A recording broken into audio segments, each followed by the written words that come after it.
Today I need you to embrace what comes hard. Today I need you to accept the challenge. Today I need you to fall in love with the process.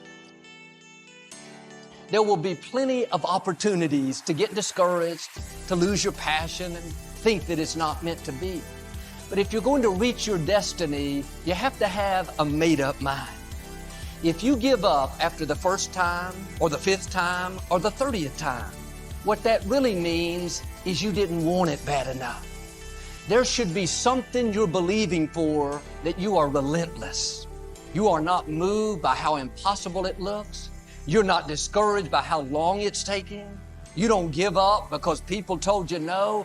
Your attitude is, if I have to believe my whole life, I am not going to stop believing. I am not going to take no for an answer. I'm not going to settle for mediocrity. I'm going to keep pursuing what was in my heart.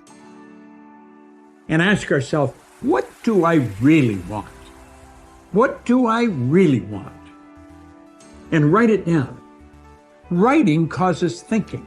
Thinking creates an image. And you get these images going, you're building a vision in your mind. It's the visionaries that's changed the world. Think of that. Well, what keeps that competitive edge, what keeps you on top is the ability to think and prepare mentally over and over and over again. The body has limitations, the mind does not. We focus so much on what goes on from the neck down that we forget it all starts from here. Everything starts from here. If you're not mentally ready, you're never really physically prepared. And that's where the preparation starts. What would your life be like as you look toward the future if you decided, I'm not going to allow my fears to stop me? And I'm saying to you, whatever you got to do it, because if you don't, life is going to whoop you until you surrender. So when you're young and you make mistakes, don't let them eat you up. Because everybody that done made it, done made them. You got to fail in order to win. Hey, look, man, to understand how to hit the game-winning shot, you got to miss the game-winning shot. You know, you got to be tough because the road to success is always under construction. It's never a clear path to success. The people who become successful are the people who have a relentless attitude. And you just got to hang in there through the bad breaks, because the bad breaks is coming, but they usually come right before the big break is about to happen. You get a series of bad breaks and it stumbles up a lot of people. My life and my success is to say to anyone, you can stumble, you can fall, you can get back up again.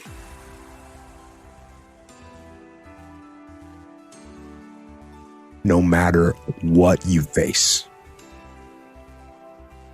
no matter how bad it is going to be, when there is a challenge, and by a challenge, I mean anything in life, any challenge, anything that you're facing, the only way to overcome the challenges that you face is to start walking. Take that step every day, no matter what you are facing. Get up and start walking. I have the ability to see the end before the beginning even begins. And what that means is I know that to get to the very end, I can see it right now. So before I went to Buds and I was losing all this weight, I saw myself walking across the stage at 191 pounds, because that's what I had to get to get into the door. I saw myself 6 months, a year later, whatever it's going to take me to do it. I saw myself walking across that stage, getting that certificate of graduation from Buds. And I was able to be there at 300 pounds. And that feeling that I was nowhere near that feeling, I was able to put myself there 1,000,000 times every day. And that feeling of like, my God, that is going to feel amazing. That's what made me suffer. That's what allowed the pain to be real and say, this is worth it. I want to feel for this next 18 months. It took me 18 months to finally become a Navy SEAL, to finally, just get through butts. 18 months. It's 6 months. It took me 18. That's what woke me up every morning was I'm going to put myself through this much pain and suffering for a few seconds. That's all it is. A few seconds of joy. And it's so worth it, man. That's what people don't get. So I'm able to put myself at the finish line, even though I have no finish line, but at the finish line of an event before I even start the to say, how are you going to feel at the end of this? Visualizing is my biggest tool of life. That's why I've been able to put myself in cold water, put myself in a 100-mile race millions of times before I've done it. And I'm able to go through the race and see how I'm going to feel at mile 50, almost to the exact feeling. Right. So when it comes up, it's no surprise. No surprise. I've already done this a million times. I recommended the last time I was here, the little book, Richest Man in Babylon, and I said, I've lectured now to over 3 million people. Guess how many have actually gone and got this little book? Answer, very few. My best guess is 10%. Such an easy thing to do.